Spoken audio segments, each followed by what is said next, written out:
علی هستم از کرمان، میخوام موحد بشم. اشهد ان لا اله الا الله و اشهد ان محمد رسول الله. الله اکبر. میخوام از شرک بیام بیرون.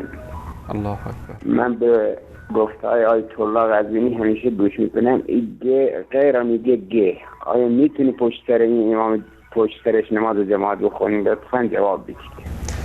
من تشکر میکنم از شما برادر عزیز گرامی و امیدوارم که الله متعال شما رو در این راه ثابت قدم قرار بده و باید سعی و تلاش بکنیم که پشت امامانی نماز بخونیم که بتونن الفاظ رو حروف قرآنی رو درست تلفظ بکنن و اما شاید در بعضی از اقوام و در بعضی از زبان‌ها مشکل باشه که این عادت رو تغییر دادن.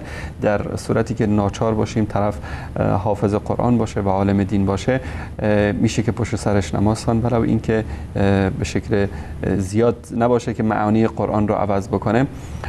اما مشکل بالاتر از اینجاست، یعنی پشت سر آخوندشی اصلا نماز خواندن درست نیست، جایز نیست. این نمازی که شما پشت سر آخوند بخونید مورد قبول درگاه الهی قرار نمیگیره، چون کسی که مشرک باشه، فرق نمیکنه که این آخوند شیعه باشه، ملای سنی باشه، هر کسی که باشه، به هر نامی که باشه، مشرک باشه، اعمال شرکی انجام بده، نماز خواندن پشت سر این شخص جایز نیست.